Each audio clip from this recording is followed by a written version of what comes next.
Imagine getting paid every single month to do absolutely nothing. No emails, no Zoom meetings. You're not even lifting a finger. This is the reality for tens of thousands of federal workers, and the government spending hundreds of millions of dollars to make it happen. Why did we do this? Let's get into it. If you look at the Department of Education, which is a small agency, taxpayers are paying $7 million each and every month for these employees to do nothing. Now, that was never the initial plan because the Education Department, they wanted to lay them off. They wanted to fire them, about 1,300 workers. But then the courts came in and say, well, wait a minute, you can't do that. You can't do it just like that.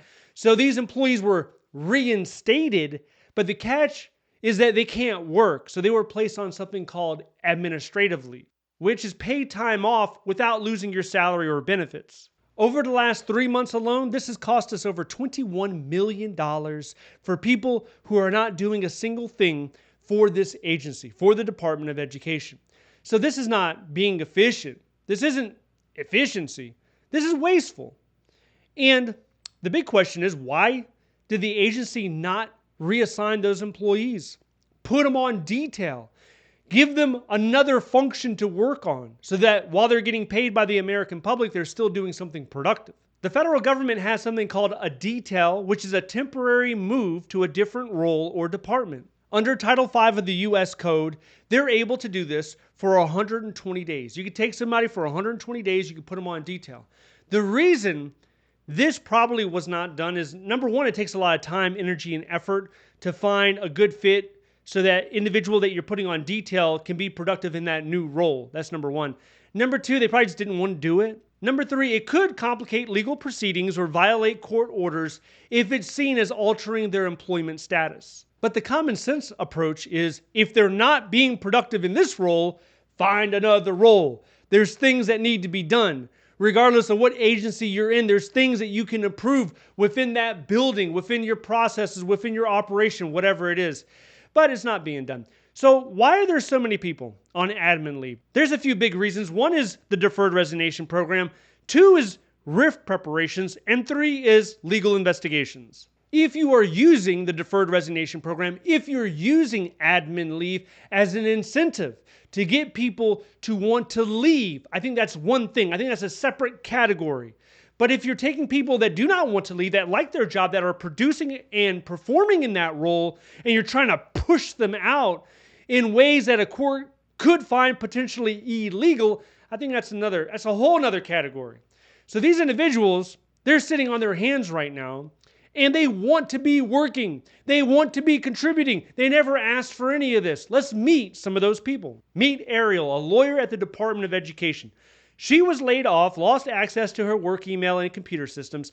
Now she's on admin leave, getting paid to do nothing. She says, it feels like garbage to receive pay in exchange for doing nothing. I feel like a parasite for the American taxpayers. Some people are going to be quick to say, listen, if you feel that bad about it, man, just give the money back. Stop accepting the money. But of course, no one's going to do that. Nobody's turning away free money around here. And the real reason she's sticking around, she wants her job back. She loves what she does. She likes the agency's mission. She wants to start working again. And here's something you got to be wary of. If you get a RIF notice, you don't want to resign. Because if you resign when they put you on notice, if you resign before that effective date that you're laid off, you're not going to get a severance. Most people in the federal government, if you've been there for a while, most people are entitled to a severance when a RIF happens. And if you just quit, then you're not going to get that. Then there's Robert Jason, a data coordinator.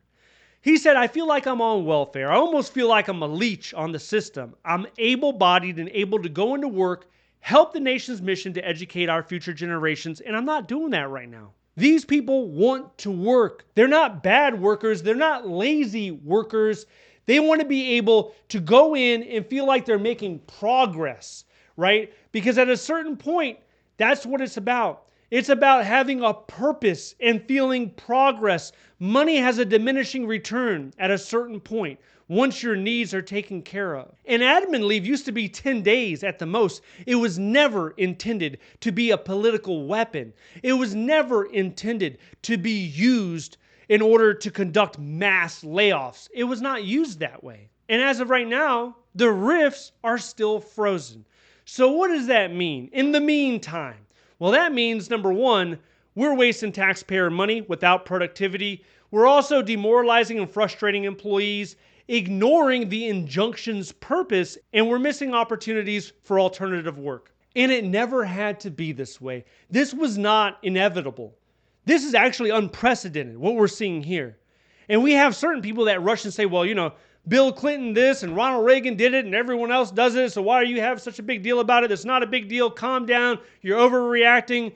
It's too much doom and gloom and all the rest of it, right? But if you look at how Bill Clinton reduced the federal workforce, he did it. He reduced it by over 250,000 workers, but he did it with attrition, early retirement incentives, and buyouts. And it took him 4 years to do it. It wasn't done in 100 days. He didn't use a hiring freeze. He didn't use administrative leave. He went through Congress. He still got pushback, sure.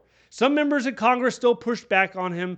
Some unions, obviously most unions, they pushed back on him. But he did it in a way that wasn't chaotic. It wasn't disruptive. And Ronald Reagan did it to a certain extent as well. What Ronald Reagan did is he actually used a hiring freeze. He encouraged attrition and retirement. He did targeted budget cuts to reduce agency staff and outsourcing and contracting out. There were no widespread layoffs. We didn't witness tens of thousands of people being placed on admin leave while taxpayer dollars were being wasted.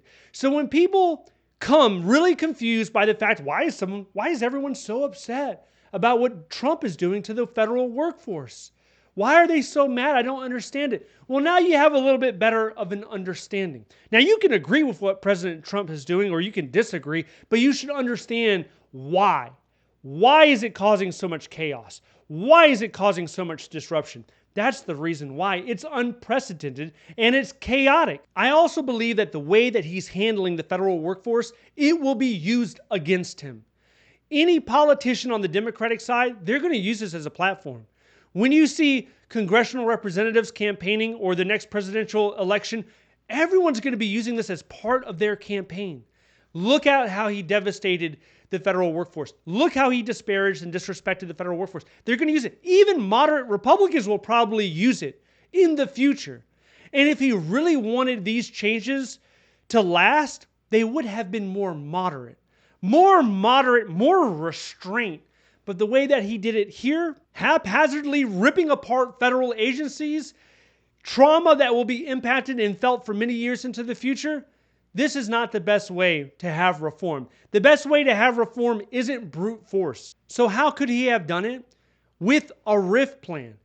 Determine whether or not you need a RIF. Usually it's 3 reasons that you need a RIF. 1 is lack of work. 2 is shortage of funds. Or 3 is reorganization. Then you go through the process, 6 to 12 months, step by step. The first one is internal planning and analysis. Then there's a union notification, a legal review, job retention standings, finalizing the RIF list, and then sending out the official RIF notices. There shouldn't be this big political button on your desk or the "because I said so" button on your desk and you just start pressing that. There are rules, regulations, and laws that govern this. And if you don't like it, that's fine. You're the president, right? If the people don't like it, well, send it through Congress. Let the congressional representatives vote on it. Change the law. You don't like the law, you don't like the regulations. Should it be quicker to save taxpayer money? If it should be quicker, if Congress can get behind it and vote on it and agree on it, then do it, change the rules. But those are the rules right now. You don't bypass that. You don't circumvent the legal way to get something accomplished as serious as a RIF, because it's upending tens, if not hundreds of thousands of people's lives. That's what we're talking about here. This is not just to score political points. You're doing so at great cost to the American people. Now, in addition to this, we got a key leader in the federal government, the head of OMB, the Office of Management and Budget. This individual is the epitome of anti-government, anti-federal worker. But unfortunately, he is a leader of an agency now.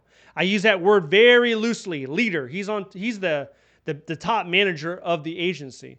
And you know what? Crazy thing about this, he wants more federal employees. He wants to hire more people.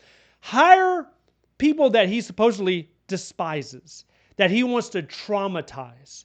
So When he's in front of one audience, he's telling people that he wants to traumatize federal workers and he wants them to run away, to escape, and not want to work a government job. But when he talks to Congress and other people, he's saying, well, actually, they do a pretty good job, and I want to hire more. What is that all about? If you want to find out more information about that, check this video out next. Stay updated by signing up to the free newsletter down below. Thank you so much for watching. I'll see you in the next one.